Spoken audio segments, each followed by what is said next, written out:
The disco disaster of Donnie Deluxe. Donnie Deluxe wasn't always a club owner. He used to sell knockoff colognes from a trench coat outside the mall. But after accidentally selling a scent called Success to a billionaire who thought it was an avant-garde business pitch, Donnie found himself with an unexpected investment and a new title: club owner. He named the place Club Deluxe, because of course he did, and decorated it like someone had swallowed a disco ball and thrown up onto every surface. Mirrors everywhere. Even the toilets had strobe lights. One woman tried to fix her makeup in the bathroom and left with a seizure and perfectly blended contour. Donnie insisted on being the face of the club. Every night he wore sunglasses that made him look like a retired wrestler and greeted guests with, "Welcome to the Deluxe life, baby."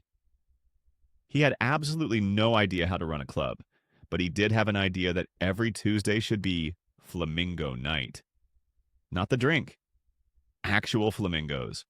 That lasted 1 week. Turns out flamingos don't like bass drops. One flew into the DJ booth and knocked out DJ Electropete mid-drop, causing a moment of silence that led to a fight between a group of EDM fans and a bachelorette party. The flamingo escaped.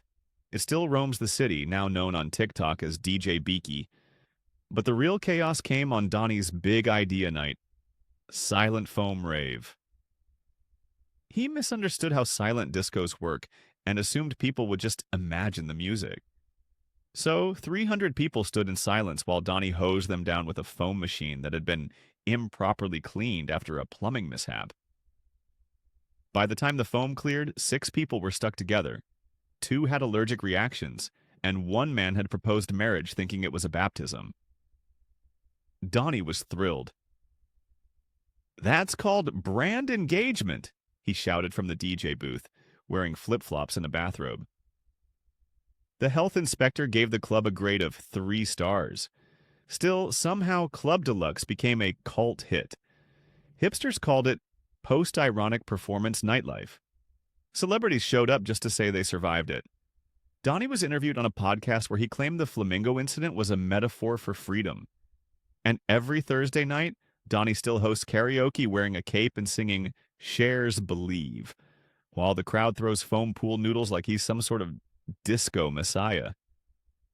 Because at the end of the day, people don't go to Club Deluxe for the music or the drinks. They go for Donnie, and the off chance the flamingo might return. Want a version with more wild twists or a totally different theme? The disco disaster of